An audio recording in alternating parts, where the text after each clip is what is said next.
दोस्तों, हम सभी जानते हैं कि महात्मा गांधी जी को राष्ट्रपिता कहा जाता है, पर आप सभी जानते ही होंगे कि मोहनदास करमचंद गांधी का जन्म 2 अक्टूबर 1869 को हुआ था और गांधी जी के पिता का नाम करमचंद उत्तम चंद गांधी था और वे पोरबंदर के दीवान थे। इसी तरह 1906 में उन्होंने ट्रांसवाल एशियाटिक रजिस्ट्रेशन एक्ट के खिलाफ पहला सत्याग्रह अभियान चलाया और साल 1920 में वे भारतीय राष्ट्रीय कांग्रेस पार्टी में शामिल हो गए और 26 जनवरी 1930 को ब्रिटिश शासन से भारत की आजादी की घोषणा की। वहीं 1917 में उन्होंने चंपारण सत्याग्रह, असहयोग आंदोलन जैसे कई आंदोलन शुरू किए और इन्हीं आंदोलनों के कारण ही भारत को अंग्रेजों से आजादी मिली। चंपारण सत्याग्रह, आपको बता दें कि महात्मा गांधी के नेतृत्व में यह पहला सत्याग्रह था। वे 1917 में उन किसानों के समर्थन में बिहार के चंपारण पहुंचे जिन्हें खदान के बजाय नील और अन्य नकदी फसलों की खेती करने के लिए मजबूर किया गया था। असहयोग आंदोलन, रॉलेट सत्याग्रह की सफलता के बाद महात्मा गांधी ने असहयोग आंदोलन शुरू किया और 1 अगस्त 1920 को शुरू हुए इस आंदोलन के तहत लोगों से अपील की कि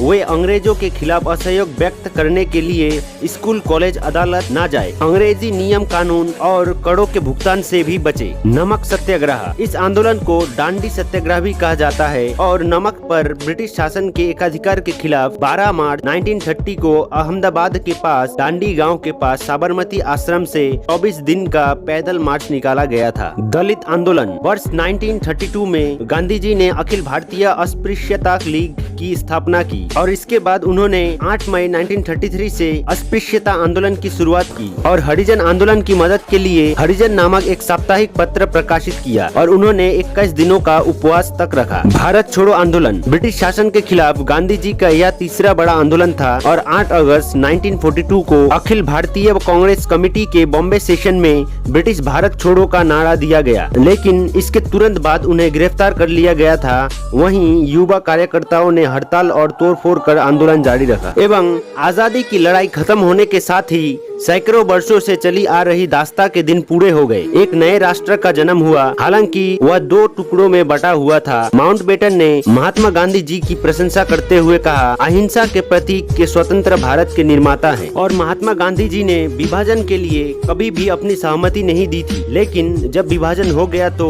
उन्होंने उसे स्वीकार कर लिया और हिंदू मुस्लिम एकता के लिए वह हर संभव प्रयत्न करने लग गए। फिर भी हिंदू मुसलमानों में तनाव बढ़ता ही गया। विभाजन के परिणाम स्वरूप 7 लाख से अधिक हिंदू, सिख और पाकिस्तान के हिस्सों में आए हिंदू उस हिस्से में रहने वाले मुसलमानों पाकिस्तान को पलायन कर गए। इस सामूहिक देश परिवर्तन का इतिहास में कोई सानी नहीं है। इसने अनंत विपत्तियों को जन्म दिया एवं एक देश से दूसरे देश जाने के रास्ते में करीब 15 लाख लोगों को भूख, बीमारी और कत्ले आम को झेलना पड़ा। गांधी जी पंजाब जाते हुए दिल्ली में रुके कि यहाँ के दंगों और उपद्रवों की सुलगती आग को वह बुझा सके। यहाँ वह दिल्ली के हिंदुओं का मुसलमानों के साथ अमानवीय व्यवहार देखकर चकित रह गए एवं मुसलमानों के प्रति क्षमा और सहिष्णुता के उपदेशों ने बहुतायत अतिवादी कट्टर हिंदुओं की आंखों में महात्मा गांधी जी को गद्दार बना दिया। धर्मों में किए जा रहे उपद्रव को देखकर गांधी जी ने अपने शांति के प्रयास को दुगने कर दिए। देश भर में हो रहे प्रमुख उपद्रव तो शांत हो गए,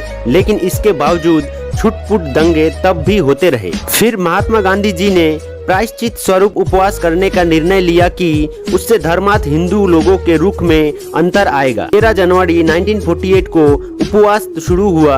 इस समाचार से सारे देश पर उदासी के बादल छा गए। लोगों को लग रहा था कि वह उपवास का दूसरा दिन भी नहीं सह सकेंगे। 78 वर्षीय वयोवृद्ध गांधी जी ने देश को विनाश से बचाने के लिए जब उपवास शुरू किया तो पूरे विश्व की आंखें उन पर लगा हुआ था एवं 18 जनवरी को शांति सभा बुलाई गई। इसमें सभी संप्रदायों के लोग शामिल थे। उन लोगों ने मुद्दे पर चर्चा की और अल्पसंख्यक मुसलमानों के प्रति आस्था और उनकी संपत्ति, जीवन की रक्षा और आपसी एकता के लिए प्रतिज्ञा लेते हुए एक समझौते पर हस्ताक्षर किए। गांधी जी को इस प्रतिज्ञा की सूचना दी गई, जिससे संतुष्ट होकर उन्होंने उपवास तोड़ दिया। गांधी जी बिरला हाउस के मैदान में रोज प्रार्थना सभा आयोजित किया करते थे। वहीं 20 जनवरी को उनकी सभा में किसी ने एक बम फेंक दिया, लेकिन गांधी जी की प्रार्थना सभा ऐसा चलता रहा जैसा कि कुछ हुआ ही ना हो एवं किसी ने कहा बापू आपके पास कल बम फटा था। एवं गांधी जी का जवाब था, शायद किसी बिचारे पागल ने फेंका होगा और उस ओर किसी को ध्यान नहीं देना चाहिए। 30 जनवरी